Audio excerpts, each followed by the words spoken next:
Hello board aspirants, कैसे आप लोग बेटा। Welcome back to your favourite study destination बायोनिति आरआरजी।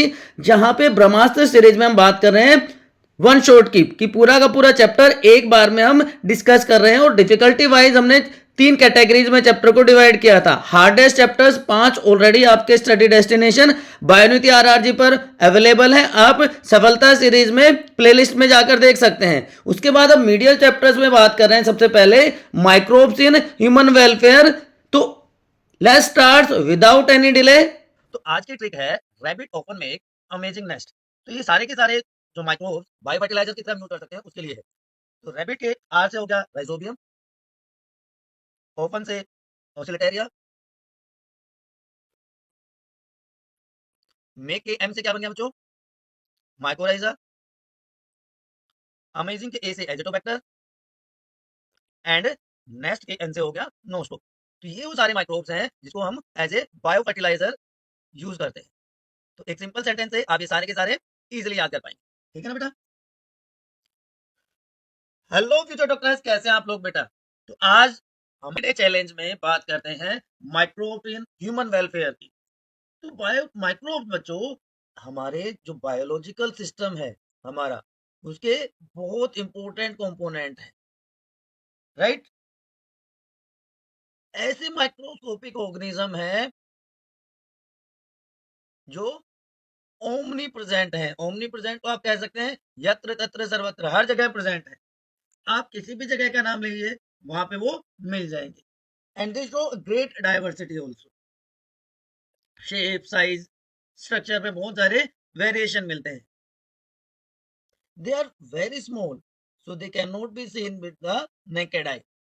नेकेड आई से हम उनको नहीं देख सकते due to their very small size, microscopic size. That's why they are called microbes.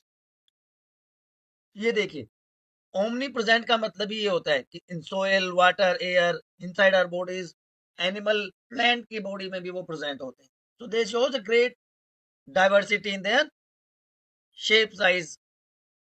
ये ब्यूटीफुल पिक्चर देखिए। हाईली एसिडिक एनवायरनमेंट में जो प्रेजेंट होते हैं उनको क्या कहते हैं, क्या कहते हैं, चलिए आप में से कोई बताइए क्या कहते हैं। Highly acidic, halophiles. They are known as halophiles. High temperature में रहेंगे thermo acidophiles. Clear. They includes fungi, viruses, bacteria, protozoa, and this is the NCERT diagram. Microbes can be grown on nutritive media to form colonies. तो ये colonies आपको दिखाई दे रही है petri dish में, ये शेप की वेरिएशन आपको दिखाई दे रही है। This is NCERT diagram. ठीक है बेटा। The microbes cause a large number of diseases in human beings, but at the same time they are beneficial also. तो अगर हम क्लासिफाई करें तो हार्मफुल माइक्रोब्स भी हैं और यूजफुल माइक्रोब्स भी हैं। They are like double headed sword, दो धारी तलवार की तरह काम करते हैं। They cause plant, animal and human diseases, उनके कॉजेटिव ऑर्गेनिज्म हो सकते हैं and use in human welfare also. तो आज हम सिर्फ फायदे की बात करने वाले हैं, how they are useful to us. तो 5 मेजर एरियाज हैं: household products, industrial products, sewage treatment, biogas, bio fertilizer and as a bio control agent हम माइक्रोब को कैसे यूज कर सकते हैं। तो चलिए एक एक करके बात करें। तो सबसे पहले हाउस होल्ड प्रोडक्ट्स में कर्ड आप सबने खाया है। तो सबसे कॉमन जो यूज होता है वो कर्ड मेकिंग में लैक्टिक एसिड बैक्टीरिया, जिसको लैक्टोबैसिलस कहा जाता है, या कॉमनली हम क्या कह देते हैं, lab, LAB, lactic acid bacteria, right. They are use to make curd. तो कैसे बनाते हैं, एक स्टार्टर लिया जाता है जिसको इनोक्यूलम कहा जाता है, वो ल्यूकवॉर्म मिल्क में ऐड कर दिया जाता है। नाउ लैक्टोबैसिलस मिल्क की शुगर को यूज करके एसिड की फॉर्मेशन करते हैं।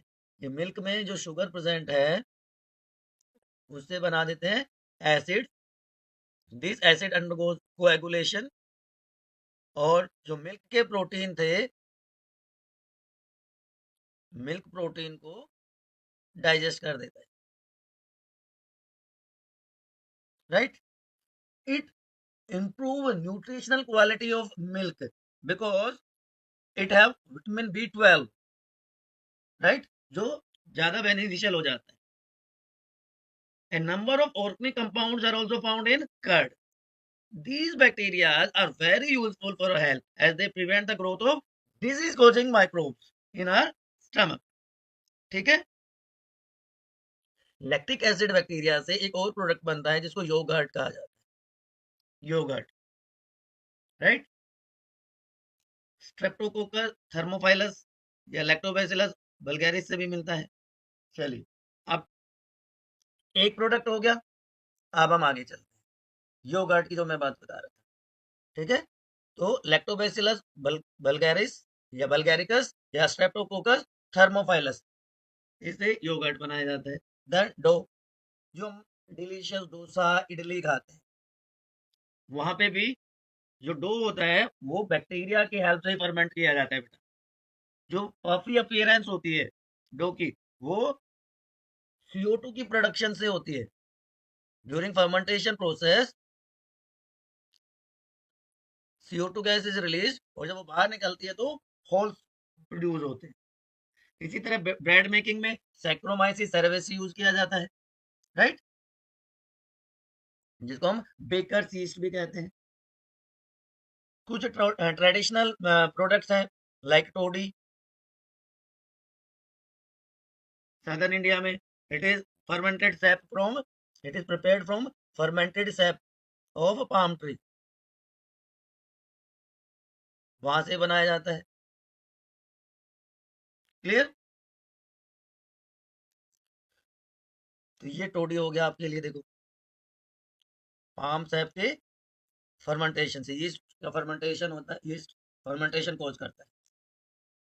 तो जो ट्रेडिशनल फूड और फर्मेंटेशन से बनाए जाते हैं, इसमें फर्मेंटेड फिश होती है, बैम्बू शूट्स होती है. No, one more important products जो हम वाइडली यूज करते हैं हमारे घरों में, दैट इज चीज. तो इसी बात पे एक बार फटाफट आप चीज बोल दीजिए, चीज लिख दीजिए, स्माइली बना दीजिए एक बार कमेंट सेक्शन में. चीज, दो चीज आपको बेटा इंपॉर्टेंटली याद रखना है, बहुत इंपॉर्टेंट है, बहुत बार पूछा गया है. लेकिन डू यू नो, चीज one of the oldest food item जहां पे माइक्रोब को यूज किया जाता है. पार्शियल डिग्रेडेशन होता है मिल्क का बाय डिफरेंट माइक्रो ऑर्गेनिजम्स, और a large variety of cheese are known by, number one, किस किस से पता लगाते हैं, by their texture, right, by their flavour, right, and taste. More than 100 varieties of cheese are found all over the world. तो Swiss cheese, Tom and Jerry में आपने देखा होगा, लार्ज होल्स आर फाउंड. इसको याद रखना है.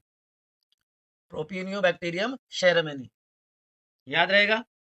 होल्स वही CO2 की प्रोडक्शन की वजह से प्रोड्यूस होते हैं. दूसरा आपको जो याद रखना है, रॉकफोर्ट चीज, पेनिसिलियम रॉकफोर्टी. ठीक है. ये दोनों चीज के एग्जांपल्स, उनके ऑर्गेनिज्म आपको याद रखने हैं बेटा. चलें आगे. Now, microbes in industrial products, बहुत अलग अलग वैरायटी के प्रोडक्ट्स इंडस्ट्री में बनाए जाते हैं. Mainly beverages, antibiotics, bioactive molecules, chemicals and enzymes की हम बात करें. और ये क्योंकि हम इंडस्ट्री की बात कर रहे हैं, तो इंडस्ट्रीज में लार्ज स्केल प्रोडक्शन होता है, और जिस वेसल को लार्ज स्केल इंडस्ट्रियल प्रोडक्शन के लिए यूज किया जाता है, they are known as fermenters, या एक और वर्ड उनके लिए यूज किया जाता है, बायोरिएक्टर्स. बायोरिएक्टर्स को हम डिटेल में पढ़ेंगे बेटा आपके बायोटेक्नोलॉजी. अभी आप सिंपल इतना समझ लीजिए कि बड़े बड़े टैंक्स होते हैं, मेटल के टैंक्स होते हैं, राइट. अब जो इंडस्ट्रीज में प्रोडक्ट प्रोड्यूस किए जाते हैं, वो भी अलग अलग टाइप के होते हैं. तो पहला, beverages industry, saccharomyces cerevisiae ellipsoideus, जिसको brewers, brewing industry, beverages, B B B B, सारा हो गया. अब इसमें दो तरह के प्रोडक्ट्स प्रोड्यूस किए जाते हैं, distilled and non distilled. Microbes, जिसमें स्पेशली हम क्या कह रहे हैं, यीस्ट, यीस्ट, राइट, इसको यूज किया जाता है फॉर प्रोडक्शन ऑफ बेवरेजेस, चाहे वो वाइन है, बियर है, विस्की है, ब्रांडी है, रम है। तो जो सैक्रोमाइसिस सर्विसेज होता है, जो ब्रेड में भी यूज किया जाता है, ब्रेड प्रोडक्शन में भी यूज किया जाता है, उसका फर्मेंटेशन होता है, ठीक है। Depending upon the type of raw material use in the production of processing, तो अगर डिस्टिलेशन आते हैं तो डिस्टिल्ड बेवरेजेस हो जाते हैं, और डिस्टिलेशन नहीं होता है तो नॉन डिस्टिल्ड हो जाते हैं। तो जो वाइन है, बियर है, उनका फर्मेंटेशन नहीं किया जाता, तो those are known as non distilled beverages. लेकिन ब्रांडी, विस्की, रम का फर्मेंटेशन, सॉरी, डिस्टिलेशन किया जाता है, ठीक है, इसलिए उनको डिस्टिल्ड अल्कोहलिक बेवरेजेस कहा जाता है। यहां तक कोई समस्या है तो बता दो बेटा मेरे। तो alcoholic and non alcoholic beverages, now the alcoholic content is also different in different products. It varies from 8% in beer to 40 to 45% in whiskey. ठीक है, उस सारी डिटेल में भी आपको नहीं जाना है। नाउ एंटीबायोटिक्स, एंटी का मतलब होता है अगेंस्ट, बायोस का मतलब लाइफ, तो इसका मतलब क्या हो गया, लाइफ के अगेंस्ट है ये प्रोडक्ट्स, राइट। तो अगेंस्ट लाइफ, लेकिन ये किसके लिए यूज हो रही है, माइक्रोब्स के लिए, कि माइक्रोब्स की लाइफ के अगेंस्ट है, ठीक है। ह्यूमन बींग्स के लिए इसको क्या कहेंगे, प्रो लाइफ, ह्यूमन बींग्स के लिए प्रो लाइफ है, लेकिन माइक्रोब्स के लिए अगेंस्ट लाइफ है। Antibiotic discovery was one of the significant most important discoveries of 20th century, ठीक है। ये वो सारी चीज जो आप अभी बात कर रहे थे, अगेंस्ट लाइफ और प्रो लाइफ। तो क्या होते हैं एंटीबायोटिक्स, ऐसे केमिकल सब्सटेंसेस जो माइक्रोब से प्रोड्यूस होते हैं और किल कर देते हैं या ग्रोथ को स्लो डाउन कर देते हैं दूसरे माइक्रोब्स की, जो हमारे हार्मफुल माइक्रोब्स हैं उनको या तो खत्म कर देंगे, मार देंगे, या उनकी ग्रोथ को कम कर देंगे, ठीक है, याद रहेगा। पहली एंटीबायोटिक कौन सी थी, चलो बताओ फटाफट, फर्स्ट एंटीबायोटिक कौन सी थी, जल्दी से कमेंट सेक्शन में। First antibiotic discovered was penicillin,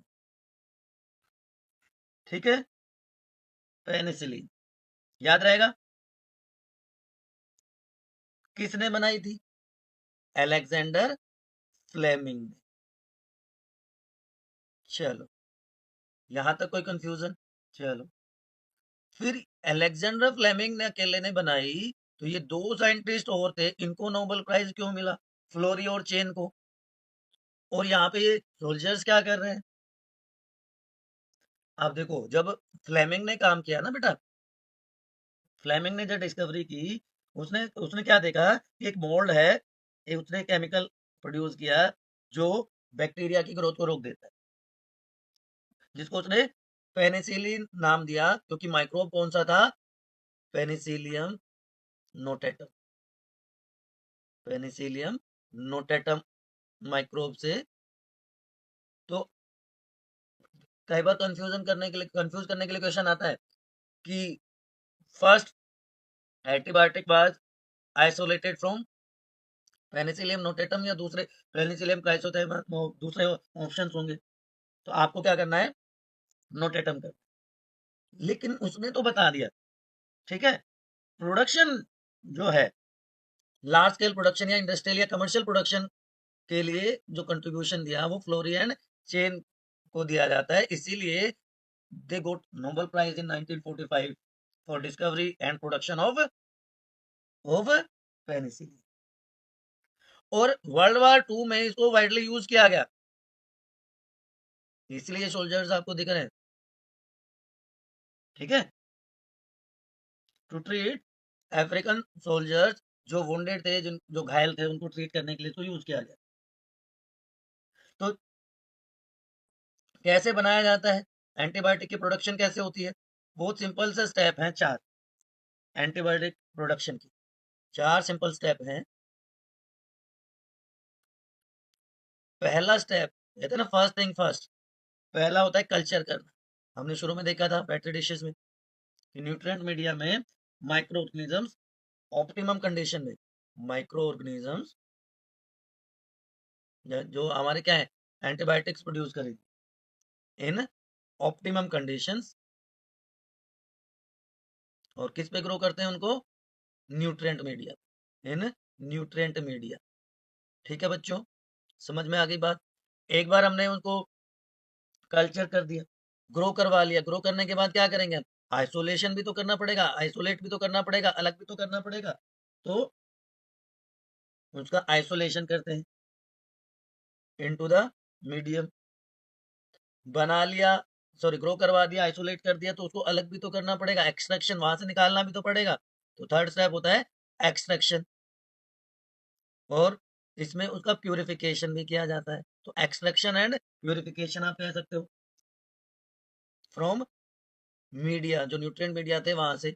and lastly जो प्यूरिफाइड प्रोडक्ट है उसका बायोवेस्ट से किया जाता है, प्रोसेसिंग आप कह सकते हैं। तो 4 सिंपल स्टेप में इसको ऑब्टेन कर सकते हैं। तो एंटीबायोटिक्स जो फ्लेमिंग ने स्ट्रेप्टोफाइलोकोकाई बैक्टीरिया पे काम करते हुए उसने देखा कि ए मोल्ड ग्रो कर जाता है जो अनवाश कल्चर प्लेट्स हैं जहाँ पे स्टेफाइलोकोकस ग्रो नहीं करता। तो उसने देखा कि इसमें कुछ ऐसी केमिकल प्रॉपर्टीज हैं जो जिसकी वजह से ग्रो कर जाता है, उसको नाम दिया पेनिसिलिन, पेनिसिलिन नोटाटम के बाद। तो antibiotics have improved our capacity to treat deadly diseases like plague, whooping cough जिसको काली खांसी कहते हैं, डिप्थीरिया, लेप्रेसी, जिससे कि पहले मिलियंस ह्यूमन बीइंग्स की डेथ हो। ठीक है, तो दो जगह हमने यूज देख लिया, हमने हाउस होल्ड में देख लिया, हमने एंटीबायोटिक प्रोडक्शन में यूज देख लिया। अब है एक और important area, chemicals, enzymes, bioactive molecules, एक एक करके तीनों को डिस्कस कर। ये बहुत इंपॉर्टेंट आपके एनसीईआरटी की टेबल है, आप इसका यहां से स्क्रीनशॉट ले लो, आप इसकी समरी शीट बना लो। क्यों? क्योंकि these are the organic acids produced by microbes, organic acids produced by microbes, बहुत इंपॉर्टेंट है, बहुत इंपॉर्टेंट है। नीट में रिपीटेडली पूछा जाता है इस टेबल में से। ठीक है, ये सबको याद होना चाहिए। अभी मैंने बताया था lactic acid bacteria, lab, lab से याद रख सकते हैं, लैक्टिक एसिड बैक्टीरिया से लैक्टिक एसिड मिलता है। ठीक है, एस्परजिलस नाइजर, दो चीजें मिल रही हैं, फंगस है। ठीक है, एस्परजिलस नाइजर से सिट्रिक एसिड भी मिलता है और ग्लूकोनिक एसिड भी मिलता है। ACG, Aspergillus niger produces citric acid and gluconic acid. Lactic acid आपको याद हो गया। ठीक, उसके बाद एसिटिक एसिड, एसिड एसिड तो मिलता जुलता है, एसिटोबैक्टर एसिटी, राइट, ये क्या है, बैक्टीरिया है, तो इससे एसिटिक एसिड मिल गया। क्लोस्ट्रिडियम ये बिल्कुल अलग है, देखो क्लोस्ट्रिडियम ब्यूटाइरिकम, इससे क्या मिलेगा, ब्यूटाइरिक एसिड, ब्यूटाइरिक ब्यूटाइरिक दोनों साइड हो गया, ये भी क्या है, बैक्टीरिया है। एंड राइजोपस जो कि एक क्या है, बताओ ये कैसा माइक्रोब है, चलो आपसे पूछता हूँ, इससे फ्यूमेरिक एसिड मिलता है। तो ये तो सारे के सारे हो गए ऑर्गेनिक एसिड। इसके अलावा अल्कोहल भी प्रोड्यूस होता है, alcohol, ethanol, ethanol is produced from Saccharomyces cerevisiae जो कि एक यीस्ट है। तो सैक्रोमाइसिस सेरेवेसी से अल्कोहल, इथेनॉल प्रोड्यूस होता है। और एक चीज और याद रखना, lactic acid was the first organic acid produced by microbial fermentation. Microbial fermentation से जो सबसे पहला ऑर्गेनिक एसिड प्रोड्यूस हुआ था वो कौन सा था बच्चों मेरे, वो था लैक्टिक एसिड। कर्ड मेकिंग हमारे एंसेस्टर्स, हमारे पूर्वजों को हजारों साल से आती थी। ठीक है, साइंटिफिकली हमें नहीं पता। ठीक है, अब ये तो बात होगी ऑर्गेनिक एसिड्स की, अल्कोहल की। उसके बाद एंजाइम्स, ये जो परसेंटेज है टोटल एंजाइम्स की वो इंडस्ट्रीज में और मेडिसिन में यूज होता है, ये टेबल भी याद रखिएगा, ये भी इंपॉर्टेंट है। ठीक है, पक्का, कैसे याद रखोगे, ये भी एक एक आपको वो बताता हूँ, एक ट्रिक बताता हूँ, न्यूमोनिक्स बताता हूँ। आप मान लो एक मूवी देख रहे हो, आपको कोई वेब सीरीज देखनी है, आप कोई मैच देख रहे हो, लेकिन इंटरप्शन आ गया, तो क्या करोगे? आप क्या करना चाहोगे? स्पेशल कास्टिंग करोगे थ्रू केबल, ये करवाना चाहोगे ना? आप देखो, स्पेशल के एस से क्या हो गया बेटा मेरे, इसमें दोनों याद रखने हैं, एस एंड पी, और उसके बाद एल, एसपीएल। स्पेशल को आप शॉर्ट में एसपीएल भी लिख सकते हो, जिसे तीनों याद हो जाए। तो स्पेशल के एस से हो गया स्ट्रेप्टोकाइनेज, स्ट्रेप्टोकाइनेज। पी से हो गया पैक्टिनेज, पी से क्या हो गया? पैक्टिनेज। एंड प्रोटीएजेस भी आ गया। एंड एल से क्या हो गया? लाइपेज। तो ये स्पेशल हो गया। देन कास्टिंग थ्रू, तो सी ए कास्टिंग का सी ए, एंड स्टिंग एस, कास्टिंग। तो सी से क्या हो गया बच्चों मेरे? सी से आ जाएगा साइक्लोस्पोरिन ए, अभी बात करेंगे साइक्लोस्पोरिन ए। और स्टिंग के एस से क्या आ गया? ST, statin. ये बायोएक्टिव मॉलिक्यूल्स है। देन क्या बच गया? केबल, केबल पूरी याद रखनी है आपको, केबल पूरी याद रखनी है। केबल के सी से हो गया सिट्रिक एसिड, ए से हो गया एसिटिक एसिड, बी से हो गया ब्यूटायरिक एसिड, एल से हो गया लैक्टिक एसिड, एंड ई से हो गया इथेनॉल। तो अभी जो हमने वो पार्ट याद किया था, कौन था? ऑर्गेनिक एसिड एंड अल्कोहल वाला, वो केबल से याद हो गया, ऑर्गेनिक एसिड एंड अल्कोहल। और जो अभी हम बात करने वाले हैं, किसकी? एक और टेबल है आपके एनसीईआरटी में, ये दोनों क्या है? ये दोनों क्या है बच्चों? ये दोनों है bioactive molecule, these are bioactive molecule. और ये क्या है? ये क्या है? These are enzymes. तो enzymes, organic acid and bioactive molecule, सारे इस एक सेंटेंस, या मैं कहूंगा 4 वर्ड से आपने याद कर लिया। कैसे? देखो अब बताता हूँ। वो हम देख चुके थे, अब एंजाइम्स। एंजाइम्स में मैंने क्या क्या बताया था? प्रोटीएजेस बताया था मैंने, स्ट्रेप्टोकाइनेज बताया था, पैक्टिनेज बताया था, और लाइपेज बताया था। तो हो गए सारे। अब आप कहोगे सर ये दो बच गए, amylase and rennet, rennin. Rennin तो बच्चों आप 11th क्लास से पढ़ते आ रहे हो, ठीक है? चलो, इनके यूजेस बहुत इंपॉर्टेंट है हमारी डे टू डे लाइफ में। तो प्रोटीएज, प्रोटीन डाइजेस्टिंग एंजाइम्स होते हैं, एस्परजिलस नाइजर्स और बैसिलस से मिलते हैं। अमाइलेज एस्परजिलस से भी मिलेगा, राइजोपस से भी मिलेगा, और बैसिलस से तो कॉमन सा हो गया। Lipase fat digesting enzyme, Candida lipolytica, lipase lipolytica. Rennin milk protein, calf के स्टमक में मिलता है। विथेनिया, जिसको अश्वगंधा कहा जाता है, वहां से मिलता है। पैक्टिनेज ये अलग से, ये बिल्कुल अलग है, याद रखना है। और स्ट्रेप्टोकाइनेज मिल जाता है स्ट्रेप्टोकोकाई से, जो क्लोट बस्टर का काम करता है। Streptokinase acts as clot buster. मैं इनके फंक्शन भी लिख देता हूँ, it is a clot buster, ठीक है? पैक्टिनेज किसमें यूज किया जाता है? पैक्टिनेज और प्रोटीएजेस। पैक्टिनेज यहाँ पे लिख देता हूँ, pectinase and pectinase plus protease. आपने देखा होगा जो आप घर में जूस बनाते हो, वो इतना क्लीन नहीं होता, लेकिन बाजार से, मार्केट से जो हम जूस लेके आते हैं या वहां पे जो पीते हैं, वो ज्यादा क्लीन होता है। क्यों? क्योंकि ये pectinase and proteases are used in cleaning the bottled juices, cleaning of bottled juices. इसलिए मार्केट का जो जूस होता है वो ज्यादा क्लीन होता है, जो कि जबकि हमारे घर का इतना क्लीन नहीं होता, ठीक है? लाइपेजेस, लाइपेज को हम यूज करते हैं डिटर्जेंट्स बनाने में, डिटर्जेंट की फॉर्मुलेशंस में, याद रह जाएगा। जो स्टेन्स हैं हमारे क्लोथ से, लॉन्ड्री से, उसको रिमूव करने के लिए यूज करते हैं। स्ट्रेप्टोकाइनेज बहुत इंपॉर्टेंट है, क्लोट बस्टर है। जो ब्लड वेसल्स के क्लोट्स बन जाते हैं वहां, उनको रिमूव करने का काम आता है। स्पेशली जो हार्ट पेशेंट्स हैं, जिनको मायोकार्डियल इन्फेक्शन होते हैं, जिसके वजह से हार्ट अटैक आता है उसमें, तो इसलिए ये बहुत बहुत इंपॉर्टेंट है, ठीक? अब बायोएक्टिव मॉलिक्यूल्स की बात करी थी मैंने, बायोएक्टिव एजेंट्स की बात करी थी मैंने, कहाँ गया ये रहा, बायोएक्टिव एजेंट्स की, बायोएक्टिव मॉलिक्यूल्स की बात करी थी, दो हैं आपके सिलेबस में, दोनों बहुत important. Cyclosporin A and statin. Cyclosporin A is obtained from Trichoderma polysporum, Trichoderma polysporum, और ये statin is obtained from Monascus purpureus. दोनों याद रखने हैं, ट्राइकोडर्मा एंड मोनस्कस। क्या काम आते हैं जी? एक फंजाई है, साइक्लोस्पोरिन ए, सॉरी जो ट्राइकोडर्मा है वो क्या है? फंगस है, और दूसरा क्या है? यीस्ट है। Okay okay okay. क्या यूज किया जाता है? As immunosuppressive agent during organ transplant. देखो ग्राफ्ट की हमने बात करी थी, ऑटोग्राफ्ट, एलोग्राफ्ट, जीनोग्राफ्ट।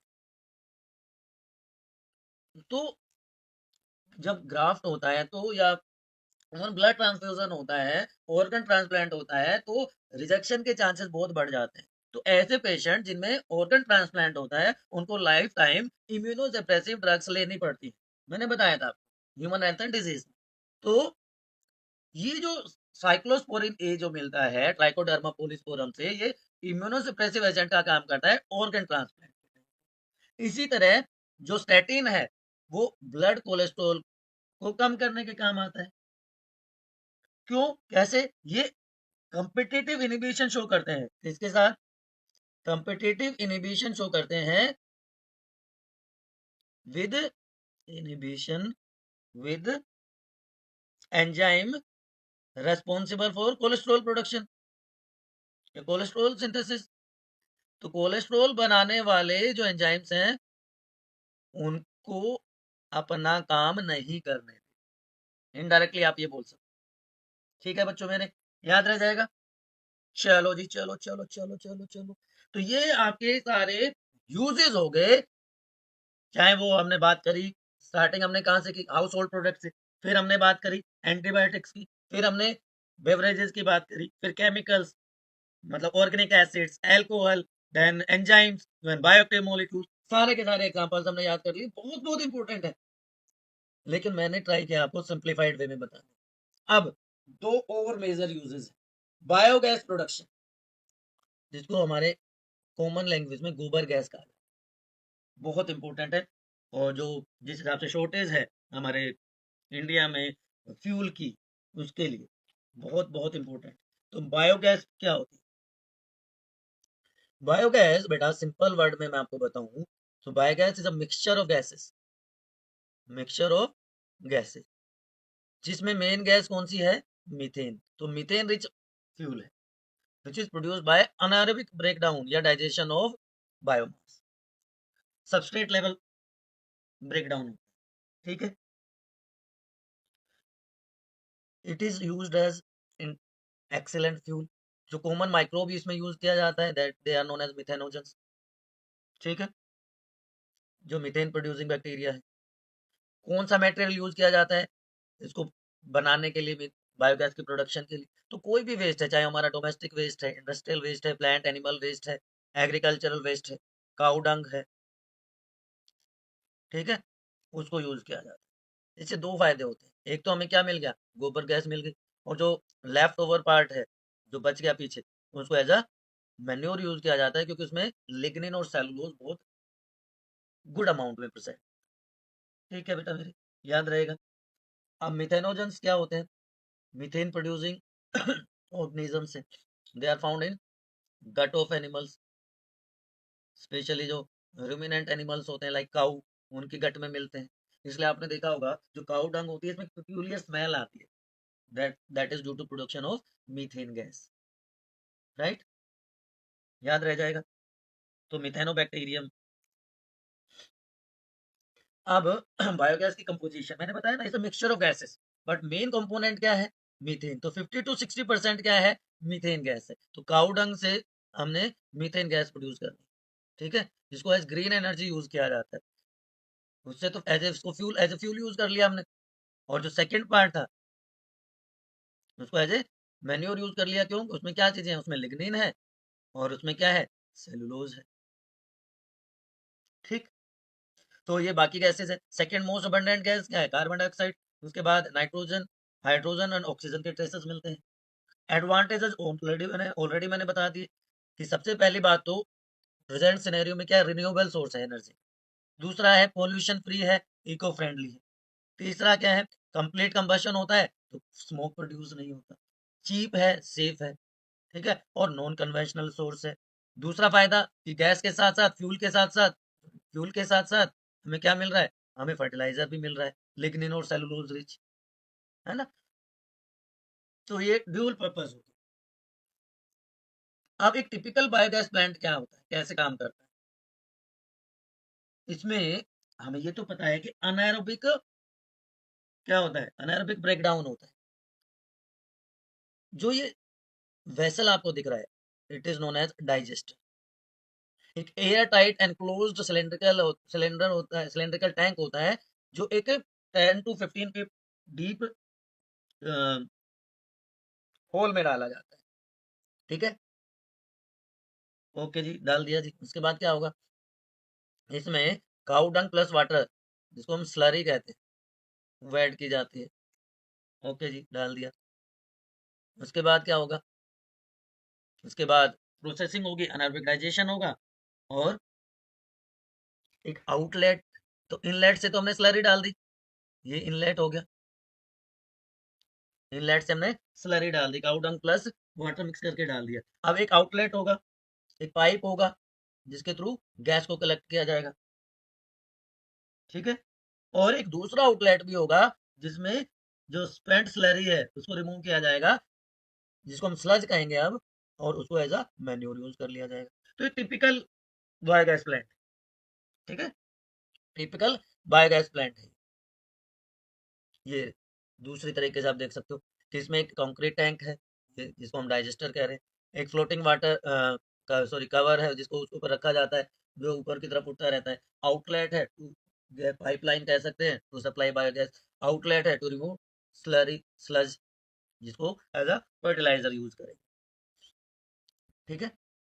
ये जो IARI है, Indian agriculture research institute, along with khadi and village industrial commission, इन्होंने इस फील्ड में बहुत काम किया। KVIC, khadi and village industries commission, इन्होंने टेक्नोलॉजी डेवलप की बायोगैस प्रोडक्शन की इंडिया में। तो ये दोनों नाम भी आपको याद होने चाहिए। कौन से माइक्रोब यूज किए जाते हैं? मिथेनोबैक्टीरियम, ठीक है, mixture of methane gas, methanogens, cellulosic material, क्योंकि प्लांट वेस्ट यूज कर रहे हैं, उस पर ग्रो करता है, और जो मीथेन गैस प्रोड्यूस करता है, चीफ कॉन्स्टिट्यूएंट है बायोगैस का। ये और दूसरे अनारोबिक बैक्टीरियाज हैं जो यूज किए जाते हैं। क्लोस्ट्रिडियम है, सुडोमोनास है, एसिटोबैक्टर एसिटी है, मिथेनोकोकस, मिथेनोबैसिलस, ठीक है। ये आप कुछ नाम इसमें से याद रख सकते हैं, लेकिन ये दोनों आपको कंपलसरी याद रखने हैं, Indian agriculture research institute and KVIC, khadi and village industrial commission, जिसने वो डिजाइन बनाया है बायोगैस प्लांट। याद रहेगा मेरे बच्चों। अब माइक्रोब का यूज है कहाँ पे? माइक्रोब का यूज है बेटा मेरे in the production of sorry in sewage treatment. Sewage, what is sewage? आप में से कितनों को पता है सीवेज क्या होता है? बताओ, व्हाट इज सीवेज? बताओ बताओ बताओ बताओ फटाफट, एक बार कमेंट सेक्शन में बताओ। और अगर यहाँ तक कोई कंफ्यूजन है तो वो भी बताओ, what is sewage? Municipal waste, domestic waste, जिसमें लार्ज अमाउंट हो ऑर्गेनिक मैटर का, उसको हम क्या कह देते हैं बेटा? सीवेज कह देते हैं। Municipal waste water having large amount of organic matter and microbe, that is known as sewage. याद रहेगा। अब इस सीवेज में human excreta, human waste major component होता है। इसके अलावा ऑर्गेनिक मैटर, माइक्रोब्स भी लार्ज अमाउंट में इसमें प्रेजेंट होते हैं, that is okay. But main जो है वो क्या है? मेन क्या है बच्चों मेरे, बताओ, मेन क्या है? ह्यूमन एक्सक्रीटा, ह्यूमन वेस्ट, याद रहेगा। तो ये जो सीवेज है उसको ट्रीट किया जाता है इन सीवेज ट्रीटमेंट प्लांट्स, जिससे इसका पोल्यूशन लेवल है जो थोड़ा सा कम हो जाए।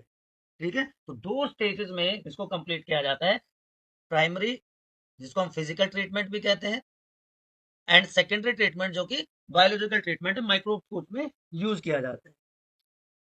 Treatment of waste water is done by heterotrophic microorganisms. अब हेट्रोट्रोपिक माइक्रोऑर्गेनिजम्स कहाँ है? दिस हेट्रोट्रोपिक माइक्रोऑर्गेनिजम्स या हेट्रोट्रोपिक माइक्रोब शॉर्ट में अगर हम लिखें, they are naturally present in this sewage. ठीक है, नेचुरली प्रेजेंट है, बस उसको प्रॉपरली यूटिलाइज करना।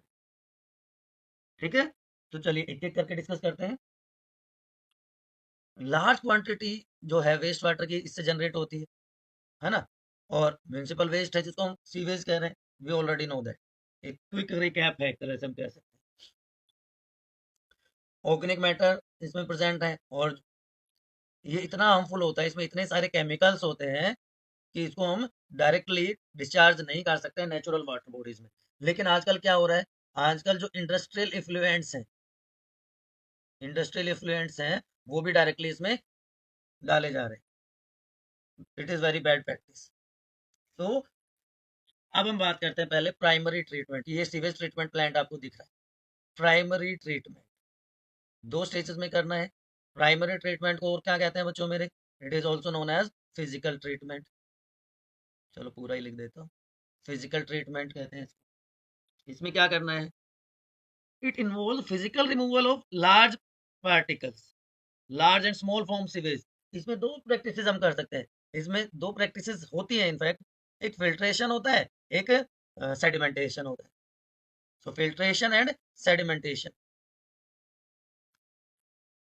तो फिजिकल रिमूवल ऑफ पार्टिकल्स, जहाँ पे जो फ्लोटिंग डेब्रिस है वो तो फिल्ट्रेशन हो जाएगा सिक्वेंशनल, कि अलग अलग टाइप के मैसेज होते हैं जिसके थ्रू वो पास होते रहते हैं। एंड जो ग्रिट होगा, सॉइल और जो स्मॉल पेबल्स होंगे वो सेडिमेंटेशन के थ्रू सेटल डाउन हो जाएंगे नीचे, राइट। तो जो सारे के सारे सेटल डाउन हुए सॉलिड्स वो क्या कहलाते हैं? Primary sludge. देखो, जब भी कोई चीज सेडिमेंट करते हैं तो 2 पार्ट बन जाते हैं ना उसके। जो चीजें सेटल डाउन हो गई वो तो क्या बना देंगी? पैलेट बना देंगी। ये क्या कहलाता है? Primary sludge. और जो चीजें ऊपर है वो क्या कहलाएंगी? या उनको हम क्या कहेंगे? उसको नॉर्मली क्या कहते हैं? सुपरनेटेंट। तो सुपरनेटेंट क्या हो गया? सुपरनेटेंट में क्या है? प्राइमरी एफ्लुएंट, जिसको आगे यूज किया जाएगा, आगे ट्रीट किया जाएगा। तो प्राइमरी स्लज रह गया और प्राइमरी एफ्लुएंट हो गया। क्लियर? अब ये जो एफ्लुएंट है इसको भेजा जाता है सेटलिंग टैंक में फॉर द सेकेंडरी ट्रीटमेंट। तो प्राइमरी एफ्लुएंट है तो उसको कहाँ भेजेंगे हम? एरेशन टैंक में। ठीक है, वहां पे कांस्टेंट एजिटेशन होगा, उसको हिलाया जाएगा और वहां पे फ्लोक्स डेवलप हो जाएंगे। What are flocs? Masses of bacteria associated with fungal filaments, जिससे एक मैश लाइक स्ट्रक्चर बन जाएगी। एक ओवरव्यू में डिटेल में बताऊंगा आपको। ठीक है, फ्लोक्स बन गए। वो फ्लोक क्या करेंगे? वो कंज्यूम कर लेंगे ऑर्गेनिक मैटर को जो कि एफ्लुएंट में प्रेजेंट है, और बायोलॉजिकल ऑक्सीजन डिमांड घट जाएगी। किसकी? किसकी? Yes, effluent. ठीक है, अब क्या किया? जो एफ्लुएंट है उसको सेटलिंग टैंक में भेज दिया। अब जो फ्लोक है वो एक्टिवेटेड स्लज बना देते हैं, उसको और बड़े टैंक में भेज देते हैं, जिसको एनारोबिक स्लज डाइजेस्टर कहते हैं। वहां पे एनारोबिक बैक्टीरिया काम करेंगे उसके ऊपर और बायोगैस प्रोड्यूस करते हैं। ठीक है, ये कुछ फोटोग्राफ्स हैं जो आपको दिखा रहे हैं कि प्राइमरी ट्रीटमेंट में क्या हो रहा है और सेकेंडरी ट्रीटमेंट में क्या होता है। देखो, बार स्क्रीन है, रो आया सीवर से सॉरी, ग्रिड चैम्बर है, यहाँ पे ग्रिड पेबल्स, स्मॉल पेबल्स वगैरह हमने हटा दिए यहाँ से, राइट। उसके बाद सेटलिंग टैंक, सेडिमेंटेशन हो गया। ये नीचे क्या बन गया? नीचे क्या बनता है? चलो बताओ, नीचे क्या बनता है? अरे अभी तो बताया था मेरे बेटे, प्राइमरी स्लज और ऊपर प्राइमरी एफ्लुएंट। तो प्राइमरी स्लज नीचे चला गया, इसको स्लज डाइजेस्टर में भेज देंगे। और जो प्राइमरी एफ्लुएंट बना इसको भेजा एरिएशन टैंक में फॉर सेकेंडरी ट्रीटमेंट, जिसको बायोलॉजिकल ट्रीटमेंट भी कहते हैं। वहां पे एरोबिक और एनारोबिक बैक्टीरिया है, फ्लोक की फॉर्मेशन हो जाएगी सेटलिंग टैंक में। ठीक, फिर क्लोरिनेशन कर देंगे जिससे बैक्टीरिया किल हो जाएंगे और इस ट्रीटेड वाटर को फिर वाटर बॉडीज में ऐड किया जा सकता है। अब जो स्लज था उसको स्लज डाइजेस्टर में भेजा और उसको डिस्पोज कर दिया जाता है लैंड फिलिंग के थ्रू या ओशंस में डाल दिया जाता है। ये देखिए एरिएशन टैंक है, एयर वहां से सप्लाई की गई और मैकेनिकल एजिटेशन हो रहा है, कितना लार्ज स्केल पे आप देख पा रहे हो। ठीक है बच्चों, ये देखिए एरिएशन टैंक, इसकी वजह से क्या हुआ, बीओडी कम हो जाती है एफ्लुएंट की, बायोलॉजिकल ऑक्सीजन डिमांड कम हो जाती है। तो बीओडी जब कम होगी तो इसका मतलब ग्रोथ कम हो जाएगी, because BOD is measure of organic matter present in the water. ज्यादा बीओडी का मतलब ज्यादा पोल्यूशन तो जब सीवेज वाटर को ट्रीट करेंगे जिससे कि उसकी बीओडी कम हो जाए। ये सेडिमेंटेशन टैंक है, यहाँ पे एक्टिवेटेड स्लज है और इसका एक पार्ट इनोकुलम की तरह का है। अभी बताता हूँ सारा दोबारा से डिटेल में। मैं पहले आपको एक पूरा ओवरव्यू दिखाना चाहता था। अब जो एफ्लुएंट होगा सेकेंडरी ट्रीटमेंट का वो यहाँ पे रिलीज कर दिया जाएगा वाटर बॉडीज में, रिवर्स की बात करें, स्ट्रीम्स की बात करें, और जो अनट्रीटेड सीवेज है जिसको डायरेक्टली डिस्चार्ज कर दिया जाता है हमारे वाटर बॉडीज में, जिसकी वजह से वाटर रिलेटेड डिजीज हो जाती है। ये रॉन्ग प्रैक्टिस है, इसको नहीं करना चाहिए। चलिए अब आपको पूरा प्रोसेस समझाते हैं, गंगा एक्शन प्लान से पहले आपको पूरी प्रोसेस समझाते हैं। एक नई स्लाइड में आपके लिए लेके आते हैं। चलिए देखिए, second primary treatment I think सबको समझ में आ गया होगा। सेकेंडरी ट्रीटमेंट की बात करते हैं। तो सेकेंडरी ट्रीटमेंट में बच्चों में क्या हो रहा है, क्या क्या हो रहा है in fact secondary treatment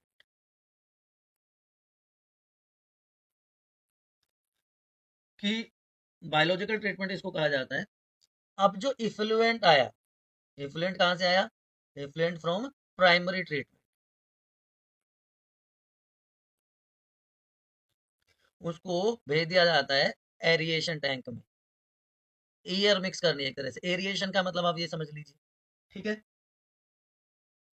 aeration tank में क्या होगा, एजिटेशन होगा। अभी मैंने आपको इसीलिए दिखाई थी चीजें पहले, लार्ज टैंक में एजिटेशन होगा, एयर इसमें पंप होगी, air is pumped into it. Air से क्या होगा, growth of aerobic microbes, air से ग्रोथ हो जाएगी एरोबिक माइक्रोब्स की, जिनको हम क्या कह रहे हैं, which are known as flocs.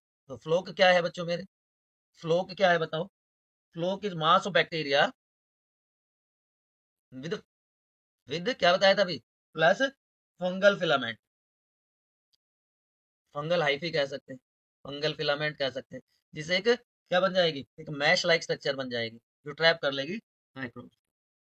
तो ये जब इनकी ग्रोथ होती है तो माइक्रोब्स जो है ये क्या करेंगे, क्या करेंगे, जो ऑर्गेनिक मैटर है consume organic matter of effluent.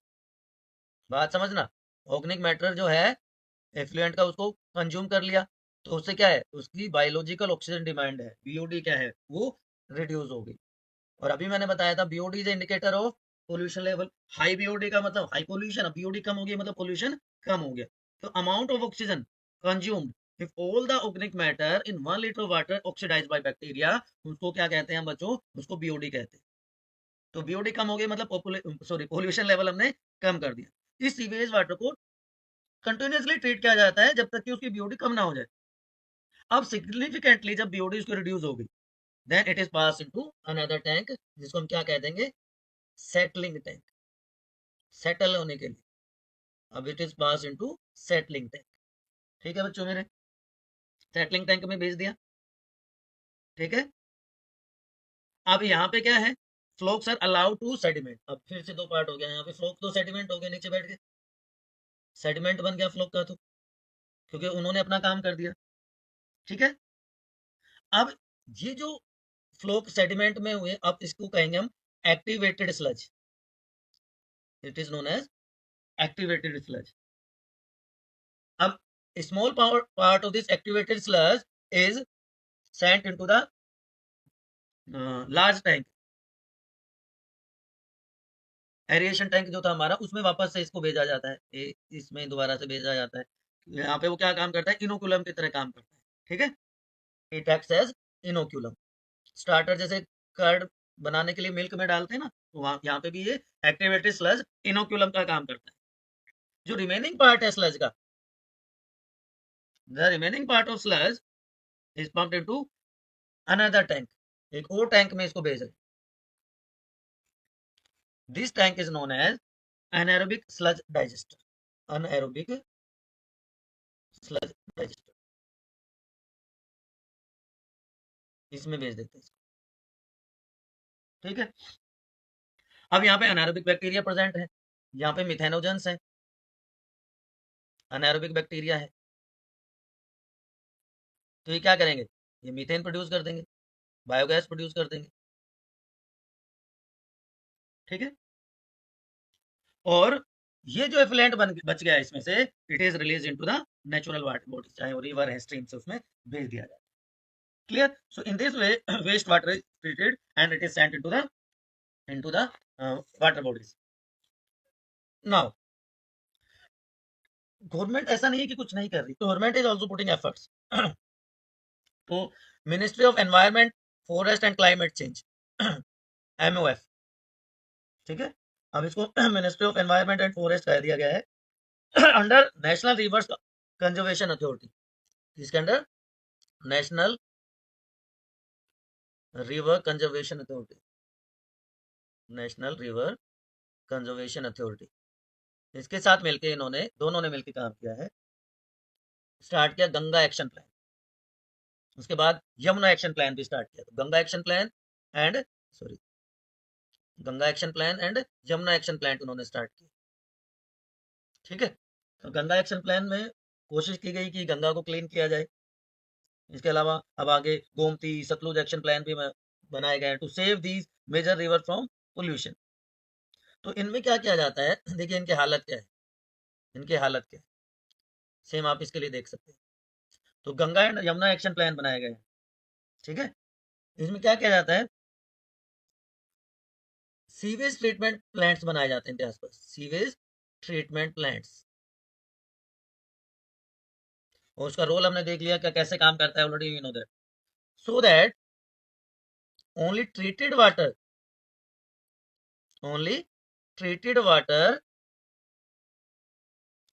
Treated water का मतलब ट्रीटेड सीवेज से है, डिस्चार्ज इनटू द रिवर्स, ठीक है। अब एक लास्ट टॉपिक बचता है, microbes in bio control, microbes as bio control agents. तो ये इंपॉर्टेंट माइक्रोब्स हैं। बायो कंट्रोल का मतलब क्या होता है, what is bio control, biological methods, biological methods, है ना। बायो कंट्रोल का मतलब तो यही हो गया, for controlling plant diseases, for controlling paste plus plant diseases, ठीक है बच्चों मेरे। कि मॉडर्न एग्रीकल्चर सिस्टम में फार्मर्स ने केमिकल का यूज बहुत ज्यादा बढ़ा दिया है, insecticide, pesticide, weedicide to control plant diseases and pests. But increased use of these chemicals is harmful, क्योंकि केमिकल है तो टॉक्सिक है, राइट। तो वो ह्यूमन बींग्स के लिए भी, प्लांट के लिए भी, एनिमल्स के लिए भी, एनवायरनमेंट के लिए भी, soil pollution, ground water pollution सब कर रहा है। तो now shift is wards biological control, biological agents को यूज करके उनको कंट्रोल किया जाए, ठीक है, which can be very effective. तो biological control of pest and diseases, तो ये कुछ माइक्रोब्स हैं जिनको यूज किया जाता है, ठीक है। ये मैंने ऑलरेडी बता दिया आपको। तो लेडी बर्ड बीटल है, उसको यूज किया जाता है एफिड्स को कंट्रोल करने के लिए, ड्रैगन फ्लाई को यूज किया जाता है मॉस्किटो को कंट्रोल करने के लिए, वही टेबल जो मैं आपको अभी दिखा रहा था, है ना। बैक्यूलोवायरस स्पेशल टाइप का न्यूक्लियो हाइड्रोवायरस है, बहुत इंपॉर्टेंट है, आर्थ्रोपोड इनका होस्ट होता है। ट्राइकोडर्मा सोइल बोर्न पैथोजन है। आप देखिए बैसिलस thuringiensis का क्लासिकल एग्जांपल है, लेकिन उससे पहले ये दोनों example lady bird and dragon flies, mosquito और सॉरी एफिड और मॉस्किटो के लिए याद रखना है। बैसिलस thuringiensis बटरफ्लाई कैटरपिलर को यूज करता है, उसके लिए यूज किया जाता है कंट्रोल। इसको भी हम बायोटेक में पढ़ेंगे, हम बैसिलस thuringiensis, बीटी कॉटन हम पढ़ेंगे इसको डिटेल में, ठीक है। अब ये क्या है, ये इंसेक्टिसाइडल प्रोटीन प्रोड्यूस करता है, और जैसे ही कोई इंसेक्ट इसको कंज्यूम करता है, उसके लार्वा में ये टॉक्सिन एक्टिव हो जाता है और उसको किल कर देता है। बीटी कॉटन में बता रहा था, इसको हम डिटेल में डिस्कस करेंगे बच्चों, ठीक है। ट्राइकोडर्मा फ्री लिविंग फंजाई है, तो रूट इकोसिस्टम में मिलता है। इसी तरह राइजोबियम बैक्टीरिया है, रूट नोड्यूल्स में मिलता है। राइजोबियम सॉरी लेग्यूमिनस प्लांट्स की। एजोस्पाइरलम और एजोबैक्टर नाइट्रोजन कंटेंट बढ़ा देते हैं सोइल का। अब यहाँ पे मैं एक और स्पेशल, एक तो ट्राइकोडर्मा आपको याद रखना है, ट्राइकोडर्मा, क्योंकि एनसीईआरटी में जो एग्जांपल है वो तो याद करना ही करना है।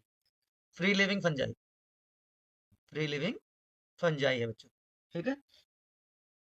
रूट इकोसिस्टम में मिलते हैं, बायो कंट्रोल एजेंट्स हैं। और बैक्यूलो वायरस, बैक्यूलो वायरसेस, ये भी इंपॉर्टेंट। ये किससे बिलोंग करते हैं, मैंने बताया था, न्यूक्लियो पॉलीहेड्रोवायरस, न्यूक्लियो पॉलीहेड्रोवायरस, ठीक है। ये जीनस है इसका। Baculovirus belongs to genus nucleo polyhedrovirus and acts as biological control agents, biological control agent की तरह उसको यूज किया जाता है। दे क्यों यूज किया जाता है, स्पीसीज स्पेसिफिक है, नैरो स्पेक्ट्रम है, टारगेटेड ऑर्गेनिज्म पे ही काम करते हैं, ठीक है। बैक्यूलोवायरसेस का नेगेटिव इंपैक्ट नहीं है on non target organism, narrow spectrum की वजह से, ठीक है। तो जो बायोलॉजिकल कंट्रोल एजेंट्स हैं are useful in overall integrated pest management, IPM. जब बेनिफिशियल इंसेक्ट्स को कंजर्व किया जाता है या इकोलॉजिकल सेंसिटिव एरिया को कंजर्व किया जाता है तो उसको कहते हैं इंटीग्रेटेड पेस्ट मैनेजमेंट। तो माइक्रोब्स फर्टिलाइजर की तरह भी यूज किए जाते हैं, ये सारे याद रखने हैं। Rhizobium leguminosarum, Rhizobium phaseoli, Azotobacter, Azospirillum. Free living कौन से हैं, सिम्बायोटिक कौन से हैं, ये आपको याद रखने बेटा, ठीक है। अब बस एक चीज और बता देता हूँ मैं आपको, एक चीज और बता देता हूँ नहीं, इससे पहले मैं एक चीज और बता देता हूँ आपको, एक स्लाइड और आपके लिए मुझे इंसर्ट करनी पड़ेगी। यस, जनरेशन ऑफ पेस्टिसाइड्स, जैसे हमने वैक्सीन की जनरेशन पढ़ी है वैसे generation of pesticides. First generation, इसमें क्या आ जाते हैं, इनऑर्गेनिक सब्सटेंसेस जैसे इंसेक्टिसाइड्स, ठीक है। सेकेंड जनरेशन ऑफ पेस्टिसाइड, इसमें क्या आ जाएगा, synthetic organic compound substances, synthetic organic substances, ये second generation. And now third generation, insect hormones, जिसको हम क्या कहते हैं, pheromones, they act as third generation pesticides, ठीक है। अब फंजाई, फंजाई का एसोसिएशन होता है किसके साथ, बताओ, प्लांट के साथ। फंगल लाइफी का association with plant is known as mycorrhiza. Symbiotic association, Glomus इसका बेस्ट एग्जांपल, ठीक है। अब क्या एसोसिएशन है, जो फंजाई है it absorb phosphorus from the soil, और वो फॉस्फोरस वो दे देता है प्लांट, ठीक है। अब जो बहुत सारे मेंबर्स हैं ग्लोमस जीनस के, वो मायोराइजा बनाते हैं। क्या बेनिफिट है, why they are used, cyanobacteria को भी यूज करते हैं, ये तो बायो फर्टिलाइजर वाली बात होगी। क्यों यूज किया जाता है, number one, resistance to soil borne diseases, soil की वजह से, सॉइल पैथोजन की वजह से जो डिजीज होता है उसके अगेंस्ट रेजिस्टेंस डेवलप हो जाता है, ठीक है जी। और क्या होता है, increase tolerance, increase tolerance to salinity, high saline condition में भी प्लांट ग्रो कर सकता है, ड्रोट में भी कर सकता है, तो ये भी रेजिस्टेंस डेवलप हो गया, increase in plant growth and develop. अब ये साइनोबैक्टीरिया जो है उनको भी बायो फर्टिलाइजर यूज कर सकते हैं, ये स्लाइड पहले आनी चाहिए थी, चलिए कोई बात नहीं। तो मेजर चीजें हमने डिस्कस कर ली। So this is regarding your chapter microbes in human welfare. अगर फिर भी कोई डाउट है तो क्या करना है आपको, कमेंट सेक्शन में पूछना है आपके स्टडी डेस्टिनेशन के। तो पढ़ते रहिए।